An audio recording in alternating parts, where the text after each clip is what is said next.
everybody. Thanks, Fatma, for the introduction. This morning we're going to talk about starting with exports in the fashion industry. First, I'd like to introduce myself. My name is Maurice Groenteman. I've been in this business for 35 years already. I'm a starters coach and I'm a consultant international business. I also am an advisor for the Dutch government, being a starters international business advisor, and I'm a guest lecturer at the Amsterdam Fashion Academy.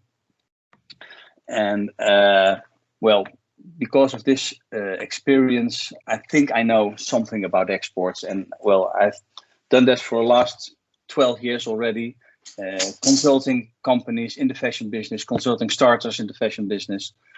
And I'm trying to give you some more insights in how to start with exports now. Can I have the next slide, please?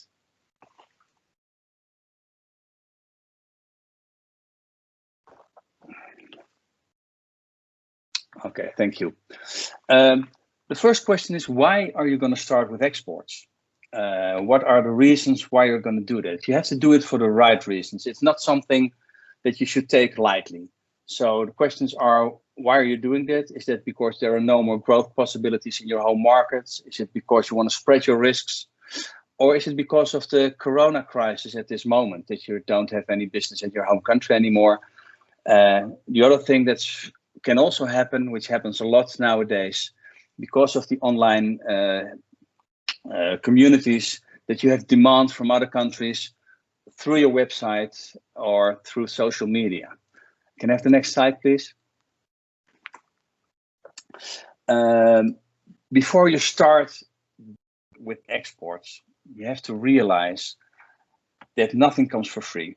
It'll take a lot of money, it'll take a lot of time, and before you start, you better start making a budget in money, both as in manpower, because starting like, and you know nothing in front of what you're going to do, that's going to be a big problem. Can I have the next slide, please?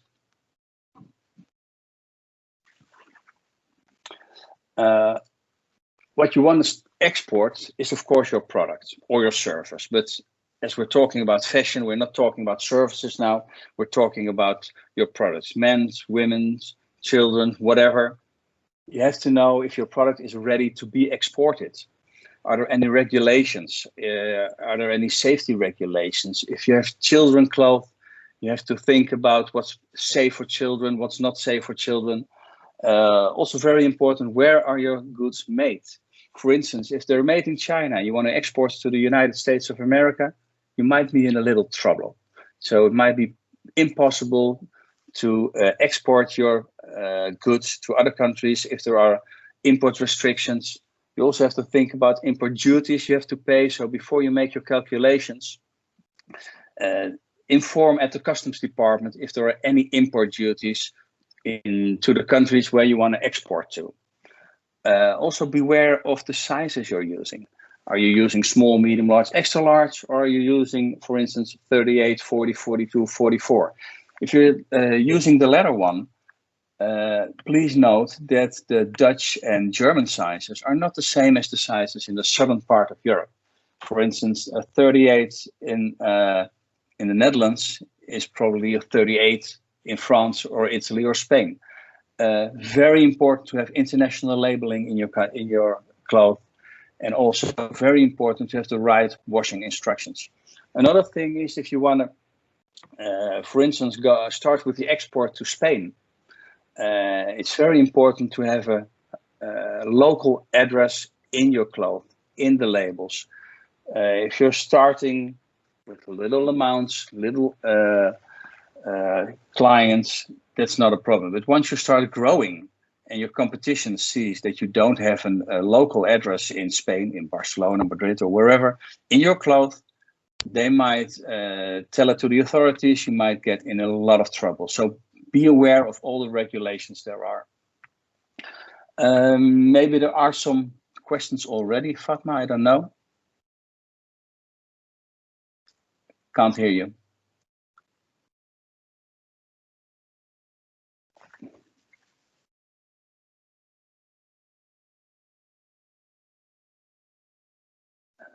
Fatma, your mic is off. There's no sound. Sorry, Maurice, there are no questions because we didn't ask, but we can ask it if we go to the third slide. Marielle, can you help us to go to the third slide, please?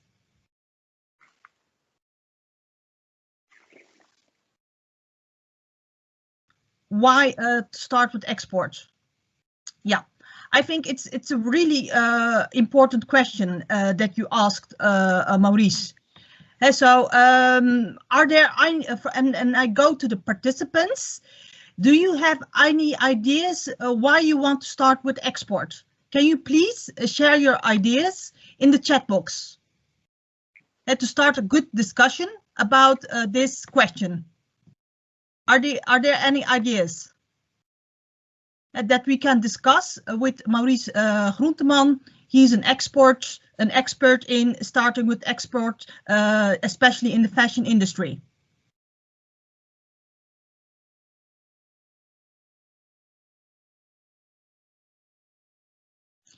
So while the participants are creating their question, Maurice, I have a question for you. Okay. So, as an entrepreneur, how should I take my decision? Why should I start with decision concerning your view? Why should an SME or an entrepreneur start with export? Well, as I already stated, there are several reasons to start with exports.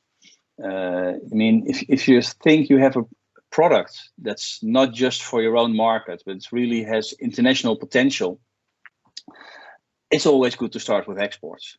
Some things are only good for the local markets, then there's no use to start with exports.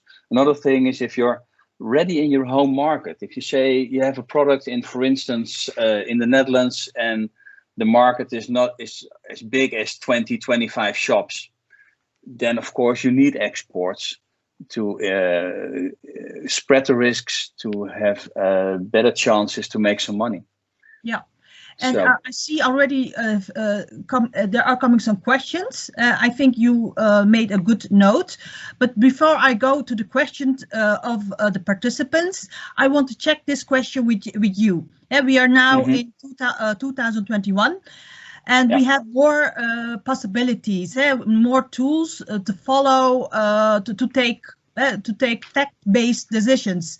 And as an entrepreneur, should I take decisions to start with export on facts about the visitors from abroad or sales from abroad, or should I take decisions for starting with export on relations? Because I know people, in Germany, so I will start my export to Germany. Is that the right way? Always base it on the facts. And as you can see, I think it's in the 6th slide.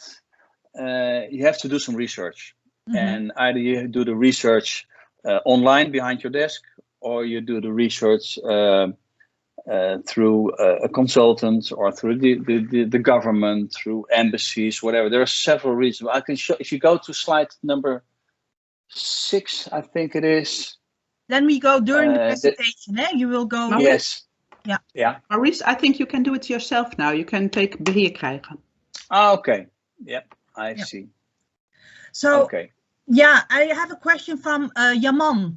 So, to grow business and high demand of cloth for Europe. That's why Yaman want to start with export. What do you think about that?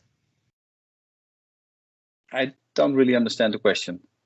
To grow, the reason why Yaman wants to start with export is to grow business and high demand of clothes from Europe. So there is a high demand from Europe. That's why I think Yaman is from a country outside of Europe.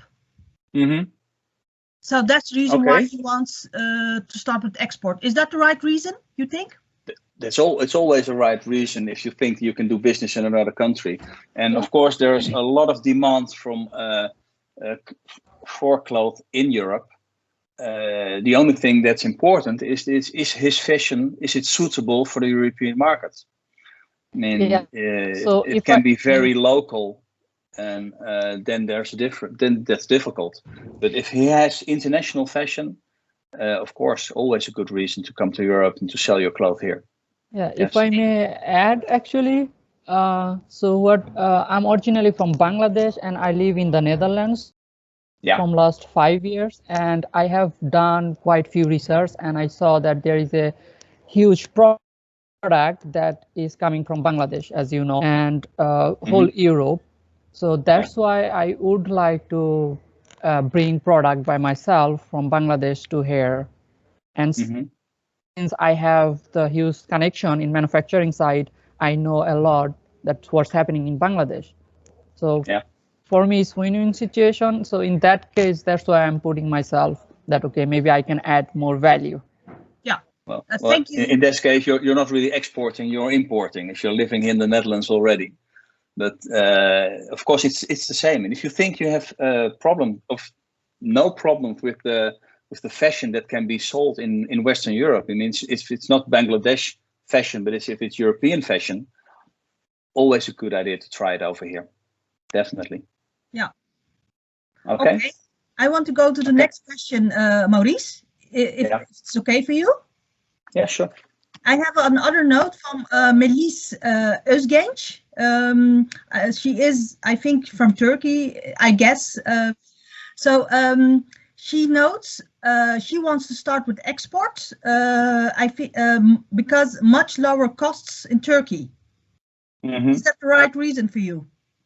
What do you think? Can be the right reason, of course, but that's not export. That's import again. I mean, what do you mean with lower costs? You mean lower production costs? But you have to think about, it's not only the production that counts. You also have to think about, how can I sell? Yeah, where can I sell it, and how do I know which market is ready for my goods from? I think you said it was Turkey. And you have to do some research. I'll go to my next slide. Yeah. And I think if you can all read it with me, then there are the important things to do. Oh, someone, where is it? Okay, this is the one.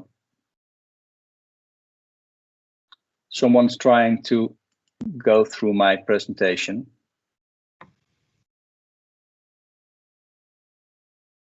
You can take back beheer krijgen. I have it now already again, but okay. Please, everybody, don't push. To do some research, and you can do the research yourself, or as I write down here, you can seek some help. For instance, if you're trying to export from the Netherlands to somewhere else, there's the Netherlands Enterprise Agency with some very nice programs who can do research into countries where you want to export to. You can ask trade organizations, embassies, independent consultants, or, as I said, you can do it for yourself. But you have to find out if the market where you want to export to is ready for your products. If you don't have the time or money to do that yourself, there's always a possibility to hire someone, or to hire an intern, ask students who have some projects for their study.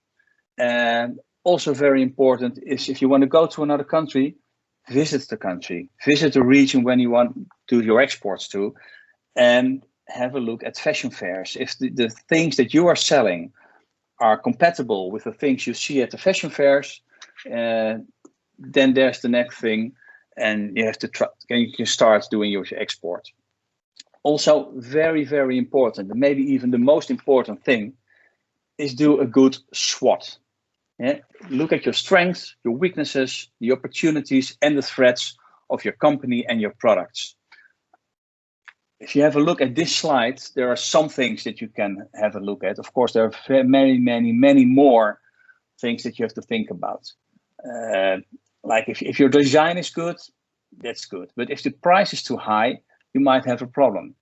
If there are also opportunities like your products are very good in the market you want to go to, or you have a lot of experience already with the online fashion, that's an opportunity. But then, of course, there are also a lot of threats. like the competition, like high pricing, like competitors have better distribution network in the country. Very, very important to do a good SWOT for your before you start with your fashion exports. If you don't do this and you just start by sending your goods to a fashion fair or trying to find an agent or whatever, you have no idea what the market you want to go to is about. And if you have no idea what that market is about, then you're in for a lot of trouble. Okay. Once you decided you want to do some exports, you have to write down a strategy. How you want to export. You want to do it yourself. You want to open shops, retails. You want to use a wholesale an agent, or wholesale, or distributors, or importers. You have to make those choices before you start doing it. Because what's also very important is, depending on the way you want to start your exports, is your pricing. You have to do your calculation. If you want to work through distributors or wholesalers or agents, you have to take that in account when you do your calculation. For instance, an agent will ask between 8 or 15% of the value of your cloth.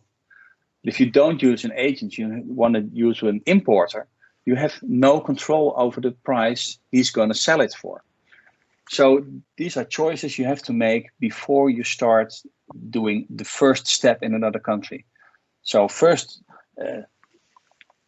go and see which country or which region you want to go to. Do a good SWOT and see what are your strengths, what are your weaknesses, opportunities, and threats. And then start thinking of how you want to start your exports. You want to do it yourself, you want to open shops, or you want to use shops already in that country, or you want to do it just online. I mean, a lot of brands nowadays are not using shops anymore. They're just using it online, and either from their own countries via their own site, or from fashion platforms or general websites. The fashion platforms like Zalando, then you have a lot of competition, but then at least you know that the visitors of those websites are there to buy fashion. So that's always good. But there are also other websites that sell also CDs players or shoes or whatever.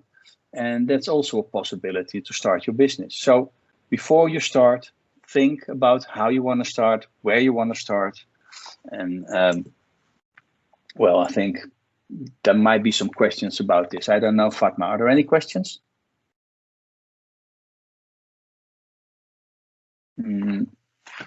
Fatma? No? Yes, I'm here. So okay.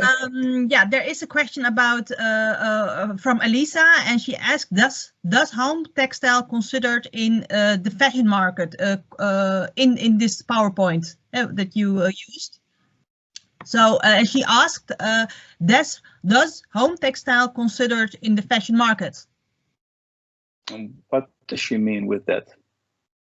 Home textile? She mean is it like towels? Or? Yes. Oh, I don't know. Okay. Yes, she replies with yes. It is with towels. Well, actually, this presentation can count for a lot of things, not just fashion, but home textiles, of course. You have the same problems. The only thing that's not different are the sizes. I mean, towels are towels, for instance. And there's only, of course, there are different sizes of towels, but they're the same everywhere. So whichever thing you want to export, these things, the ones we talk about now, are all very important to consider. So yes. Yeah. And I want to ask the participants, if you have questions during the presentation of Maurice, please enter that in the chat box. Then then we will try to answer during this workshop. Before I go to the questions of the participants, Maurice, I want to discuss with you on a very important question which I receive daily, several times. And that's the question, how can I find agent and distributors? Okay, so different possibilities. You can either use, for instance, the Netherlands Enterprise Agency.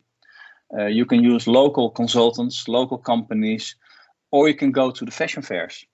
And most fashion fairs, I mean, once they started again, of course, at this moment, there are hardly any.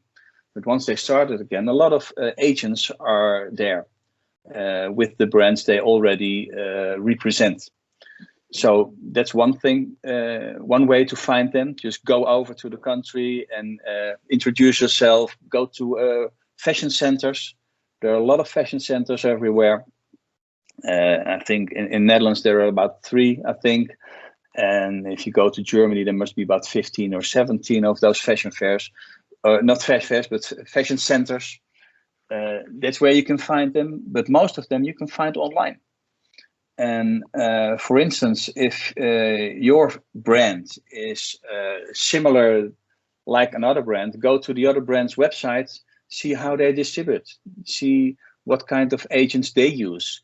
If there are several shops that you want to have your collection in, just go to the shop, ask them, do you know any agents that are capable of selling your product in that country? And then, of course, there's always online. You can almost find anything online nowadays. So I think those are the options you have to find agents or to find distributors or importers. Yeah, and what I had when I reply give the answers to the starters in export, they always reply to me, yeah, Fatma. They never give a concrete answer. The stores or the agents, because they are not interested. What do you think about this? Should the exporter work harder, or should they do their homework? Well, that's a possibility, of course. The question is, why are they not interested? Is it because of the person? Is it because of the products? Is it because it's not their style? Because they're selling different fashion? I mean, just keep asking. And if you don't ask, you'll never know. So if people are not interested, just be bold and ask them. And just be direct. And if you're honest, you'll get honest answers as well, I think. Yeah. Or should they make also a roadmap of the fairs, of the stores, of the agents which are interesting for them, right? Of course. That's part of the research you have to do ahead. I mean, it's not easy. If it was easy, anyone would do it. But once you made the first steps, and you do your research well, and again, you can do it yourself, or you can ask for help, you can seek for help, you can go to a consultant somewhere, you can go to embassies to consult wherever. Just keep trying. I mean, every large brand started as a small one. So if you're small, don't let it encourage you, or just don't stop. Just keep trying. And go visit the countries, go visit the regions, go visit the fashion fairs, and go visit the shops where you want to be. And make sure that your collection is all right, that you're not looking like an amateur, and make sure that everything is tip-top in order. And then just keep trying and work hard. Yeah, thank you very much, Maurice, for your valuable experience and knowledge. I want to go to the questions of the participants. The first question is from Monica. For exporting to online platforms, it's a good option, but it gets complicated as you are from non-EU countries. That's true. Yeah. Yeah. Can you give an explanation of your idea? Let me think. Of course, it's getting more and more difficult for non-EU countries because of the ecological footprint, because people in Europe nowadays want to have manufacturing much closer to home. They're not happy with the way things are done worldwide, with labor rights, with the wages people get paid, with children labor. So a lot of people from the EU nowadays want to pay a little more, but not much more, but a little more, to know that the goods are made in a sustainable way. Mm-hmm. So what you can do is, if you want to import it or export it to the EU, is work with the same how do you say that, the same ideas that European fashion makers work. So be sure that you pay the people you work for, be sure that you don't have children labor, be sure that you have ecological fabrics. And once you're working on the same level as the European things, and then you are still cheaper, then the chances are bigger that you can do your business in the EU. But of course, the world is getting bigger, but people are getting more, want to work more from their own region. And so it's not easy. It's not easy, no, but it can be done. I mean, a lot of brands still do. So yeah. So your information is about the market. Perhaps Monica's contact is about the legislation. So Monica, if you want to have more information about the legislation, how the legislation works in the EU, you can contact with your local advisor of Enterprise Europe Network. So I put a link in the chat. So please take a look which advisor is in your country can help you with your question. And another question, Maurice, is from Monica. What information should you give to the potential agent and distributors to stand out? As much as information as you can miss. I mean, you should give the good prices. You should give good photo material, points of sales material. And well, I don't exactly know what she means with the information, because if you want to sell, be as open as possible, be as honest as possible, and you have to have as much as information as you can have. Give it to your agent, because you're partners in this. It's not anymore that you have clients and how do you say that? Brands and clients. No, you have to do it together. I mean, the biggest competition is not another fashion brand. The biggest competition is the iPhone or the holiday or computer or whatever. People only have a certain amount of money that they can spend every month. And when they spend it on things like an iPhone, they can't spend it anymore on fashion. So you have to work together with your partners, both the producers as your agents, to make a good product for the right price, and then help each other. It's not like the agent is your enemy. No, you're working together as a partner to get your part of the market. Yeah. So give him or her as much as information as you can spare to help him or her to sell your goods. Yeah, and to give some tips, Maurice, can we say give information about your brand book, or the conditions, how you work, things like this? Sure, but that should all be in the contract with your agent. So I think that makes sense. You have to do that. Yes. But I'm talking like to approach them for the first time. So I'm not he's not still my agent. Okay, he's not your agent yet. Okay, I understand. Well, you want to build a bond with him or her, with the agents. So you have to give him as much information as possible to be able to sell your goods. So don't withhold anything. Give him the brand book, show him what you want, show him what the product is that you're working with. So yeah, give them as much as information as you can spare. Okay, and I want to go to the next question, Maurice. Yeah. And that's from Ivana. What is nowadays acceptable conditions? Then she means contract pricing, etc. for wholesalers, direct stores, department stores, online shops, platforms, etc. Like Zalando, she gave an example of a platform to cooperate with a small or starting fashion brand. had the conditions which Ivana asked. What are the acceptable conditions in the fashion? Okay, well, acceptable is anything until you still make money. I mean, if you know about the conditions they asked, then you have to calculate it in your prices. I mean, if that's what you're talking about, you say Zalando probably takes, well, 15 or 20% of your price, then make sure that you still make money. I mean, it's question and demand. It's there's no regulation about what is acceptable or what is affordable for you. Just make sure that you keep making money, whatever Zalando or anyone else asks from you. May I?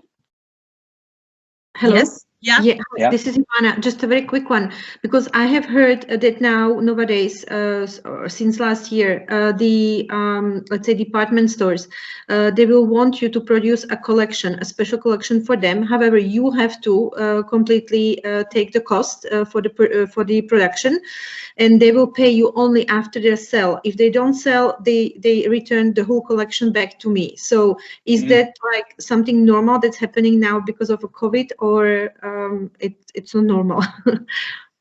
It's not. It's never normal. But it's because they have the power. They think they can do that. That's the problem.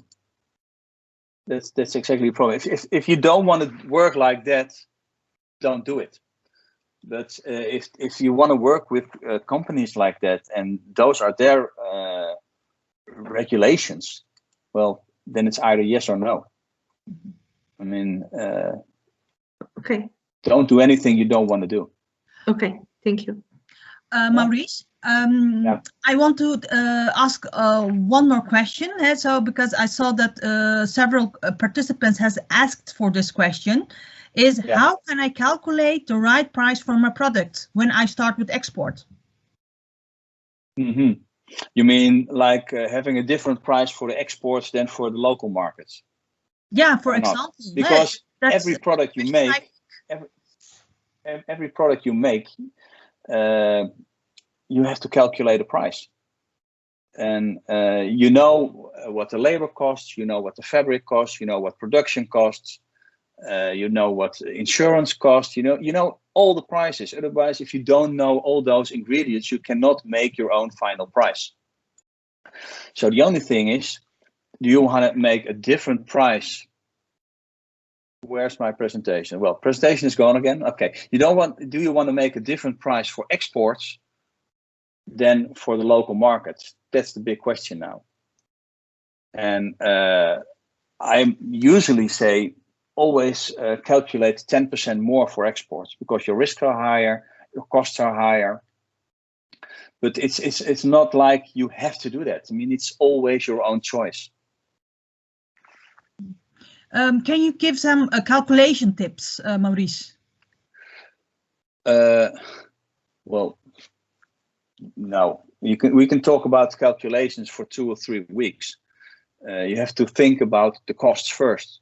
Then, of course, you have to think about how much money do I want to make every month? How many items will I be able to sell every month or every year? And that's how you make your price. And it's all just simple economics. As I said again, you know the price of the fabrics, you know the price of the labor, you know the price of whatever there is you need, and just add them, and then make your own calculation. Some people say, well, if I make 20 or 30%, that's enough.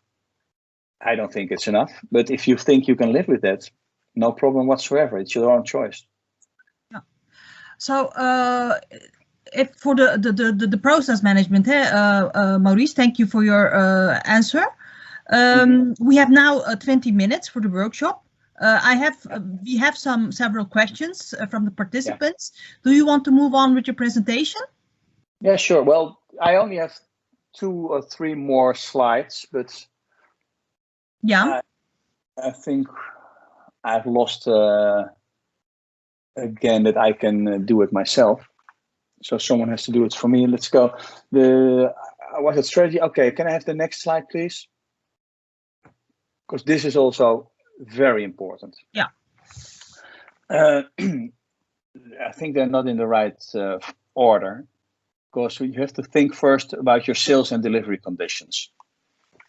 If you want to sell, what are your conditions going to be? You're going to sell them a free house. You're going to send them free to the border.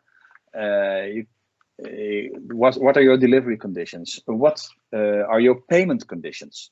You want people to pay in advance. You want people to pay in 10 days, 30 days, 60 days, 90 days. Then, of course, you have to think about which country am I going to export to? If you're going to export to the southern part of Europe, then you will find that the payment conditions they use over there are different than the payment conditions that are used in the Nordics or in the Netherlands or in Germany. Before you start with your exports, think about it. And if the people are not going to take more time to pay you, then you probably have to raise your calculation. You have to ask more money, because it'll cost you more. If you don't have the money yourself, you have to lend it from the bank. You have to pay interest. That means that your prices have to go up. So before you start doing anything, think about your sales and delivery conditions. Also think about how you want to send it when you export. You want to work with local distribution centers. You want to work with the distribution center from the country you live in. Also different prices, different tariffs, and different ways of working. If you want to deliver very fast to the clients, if you deliver directly to the consumer, you want to deliver very fast, it's probably better to use a large distribution center and send the things overnight with DHL, FedEx, UPS, whatever. But then again, that will cost more. So you have to put that in your calculation as well. If you want to work with local distribution centers, like let's say you have one in Germany, one in France, one in England, wherever, then there's a different way of working. Then you have to finance what you have over there in the distribution centers. Then your price will probably go up again. So there are a lot of choices to be made before you even start sending one or two products, once you have sold them, of course. Also, you have to think about insurance. Sorry. Working with other countries, the risks of getting paid are much larger than delivering to the people in your own country.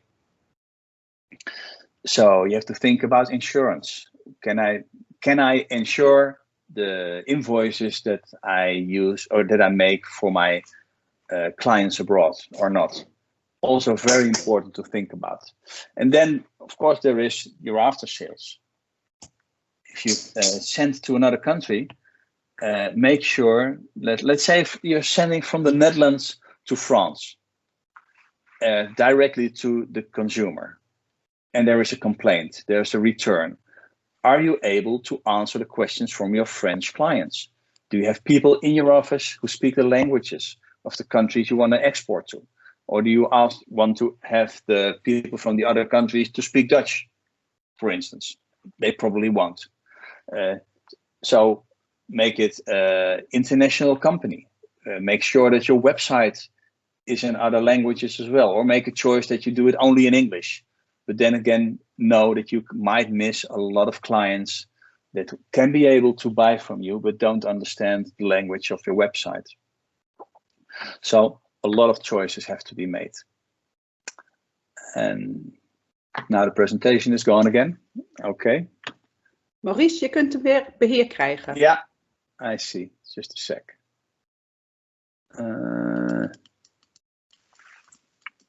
Where were we?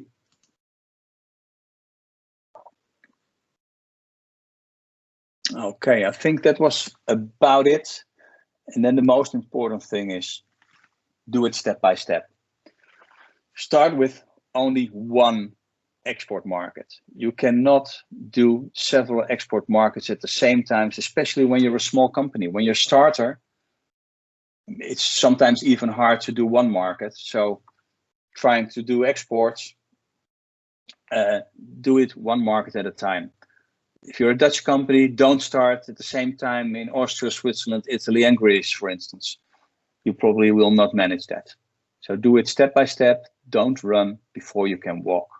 I think that's the best advice I can give you. And if you need some help, well, you can always contact me, contact Chamber of Commerce, contact Enterprise Europe Network. And this was my presentation. So if there are any more questions, I think we have about 10-15 minutes left. Just let me know. Maurice, thank you very much for your valuable experience and that you want to share it with this audience, with the participants of the EU Fashion Match. So we have a lot of questions, so I will try to manage to ask them all with you. But I don't know if it's possible. Is it possible that if we can reply to discuss all the questions, that they can mail you? Is that okay? There's always a possibility to mail. Okay, sure. Yeah, sure. Thank you. I cannot. I don't know if I can answer all the questions. And, but I can always try. Yeah, thank you. Now let me start with with Olusula. Sorry for my pronunciation, Olusula. But your question is I did, but it seems you missed. Is it possible to have recommended retail price to control your product pricing? Yes, actually, that's the only thing you can price. You can only have a recommended retail price because you are not allowed to say what the price is another country.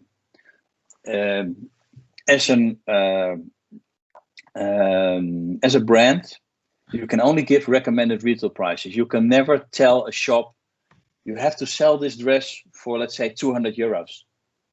You can tell them, I recommend you to sell it for 200 euros.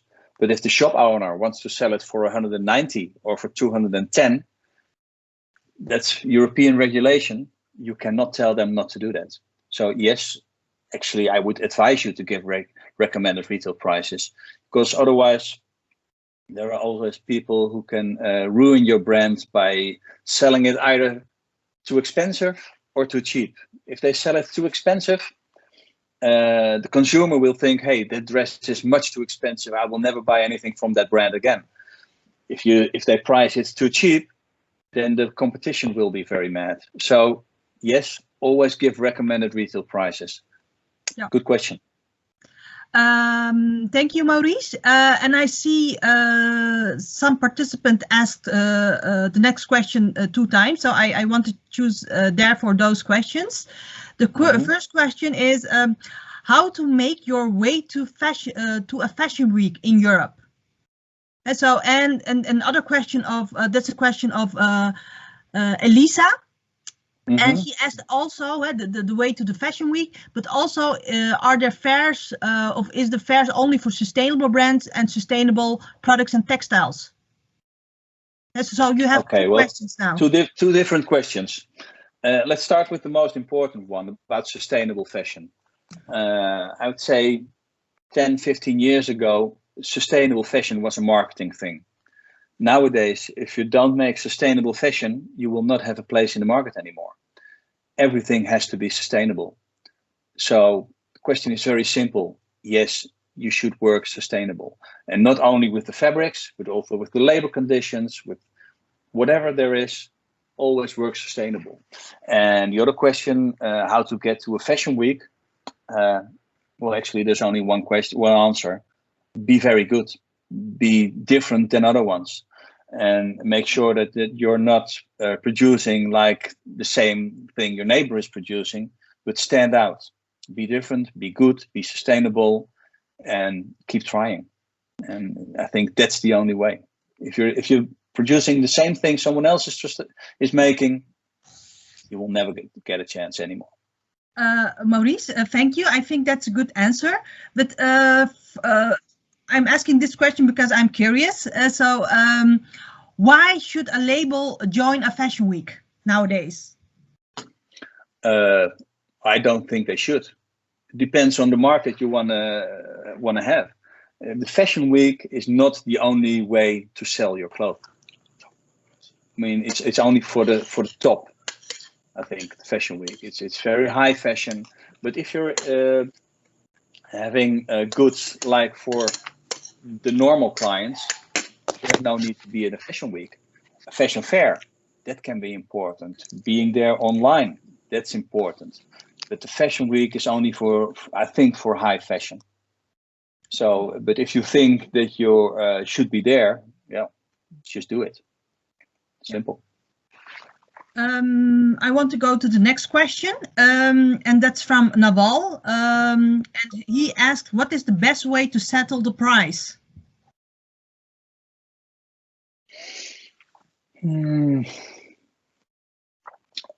Well, the best way to make a price is to make sure you make money. So add all your costs, put in what you think you need, and that's your price. But then again, have a look at the competition. If you're too expensive, you will never get a chance. If you're too cheap, you probably won't make any money. So it's simple economics. Just add your costs, put in your calculation, and that's your price. Okay. So you should have a good bookkeeper, right? Yeah, definitely. Or yeah, if you can't do it yourself, seek help. But I think that's the best advice in every part of this presentation. If you don't know what to do, ask for help. And there are several ways to get help. But just ask for it. Don't be afraid to ask for help. Yeah, and when I talk with you each time, you underline always to have good conditions. Yeah.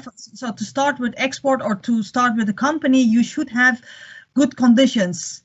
Yeah. Can you give an explanation on that, please? Well, you should have good sales and delivery conditions. I remember a story about 12, 14 years ago. I went to a fair in Milan with some Dutch designers, and they were just starting. Nowadays, they're very well known, but then nobody knew them. And they didn't know how to make the prices and how to make the conditions. So we start talking about that. And I had a look at their sales and delivery conditions. And I read it and I said, oh, that's interesting. So if you're selling just one pair of jeans and you're in the fair in Milan, but you're from the Netherlands. But if you're selling one pair of jeans to Athens in Greece, you're going to send it for free. I said, no, they said, no, we're not going to send it for free. I said, well, yes, you are, because that's what you wrote down in your sales and delivery conditions. So where did you get those conditions? Well, the answer they gave me was Google. They just Googled prices. They Googled sales and delivery conditions from several brands, and they put something together. Be aware that sales and delivery conditions are very, very important. And mostly you cannot make them yourselves.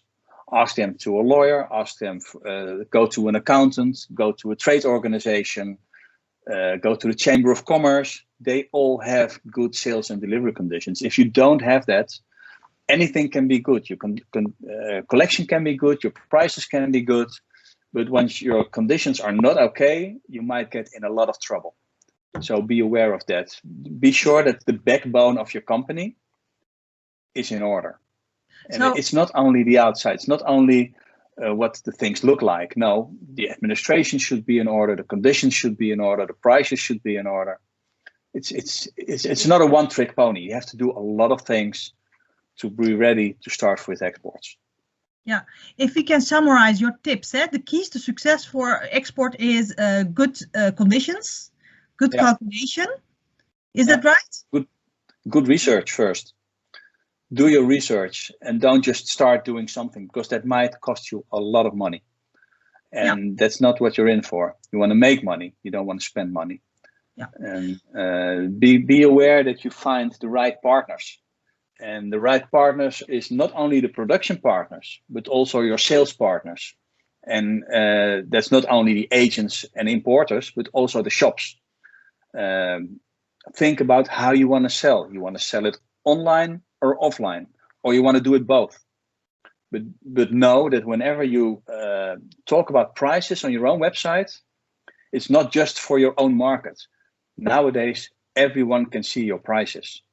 So be transparent, be open, be honest, and then you can have a chance. But don't say, oh, I'll send it in to Germany for 50 euros and France for 70 euros and to Italy for 80 euros because I don't like those people.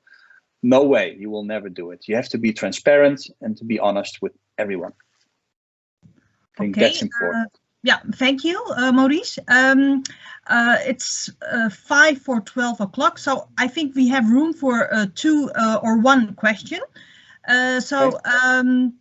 If it's okay for you. Sure. So I have a question of, a very nice name, but difficult name, Sirtria, I think. Sorry for my pronunciation. So do you think it's a limit produce few pieces of the same clothing creations for the agents or distribution? For our brand, it is an additional value for our clients, but it's acceptable. Is it acceptable to export? So I think that her question is, as you want to produce small numbers, and is that acceptable for export? Of course. I mean, but if you produce small numbers, you have 1 or 2 clients, then there's nothing left. So the real question is it wise to produce small numbers if you do exports? Or is it wise to start with exports if you only produce small numbers? I don't think so. I mean, if you want to do some exports, you have to have larger quantities than small numbers. Okay. Or if you want to sell them one piece at a time, only directly to consumers, then of course that's possible. Yeah. But not if you want to sell it to shops. Yeah. Thank you, Maurice. And the last question of this workshop is from Oles, and that's also a very important question, I think. What type of insurance you would need in manufacturing and selling sport clothing? What kind of insurance? Yeah.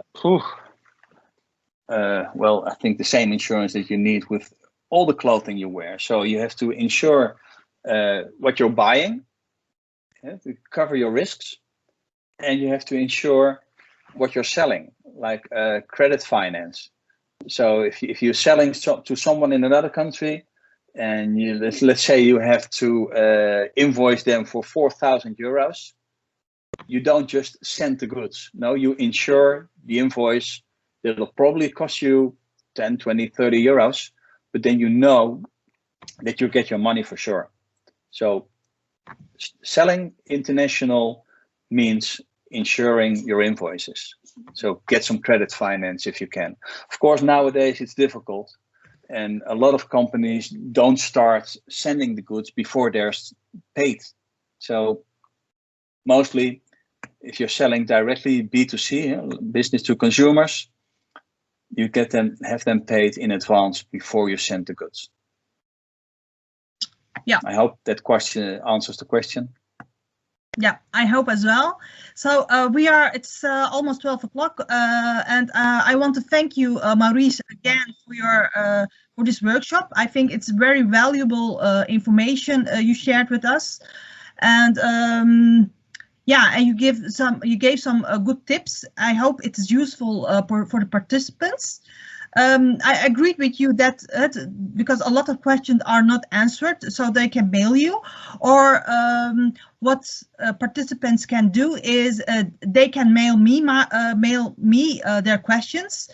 So I will try to answer them as well, or to put them forward to the local advisor of Enterprise Europe Network. Okay. So I receive also a lot of questions about to enter the Dutch market. So I want to put a link for the general questions we have in Netherlands, an English web link for companies who want to enter the Netherlands. And so they can read those links. And so they can also email and contact the advisors of the Chamber of Commerce, the Dutch Chamber of Commerce, and we will always answer and reply to the answer to the questions of the entrepreneurs. Yeah, and so that's it actually. I think I want to thank you all for the participation. And Maurice, you want to say something? Well, I want to thank everybody for the attention they gave me, and thanks for the questions as well. If you need any help, you can always contact either Fatma or me, and we'll see how we can help. Have a good day and enjoy the day. Thanks.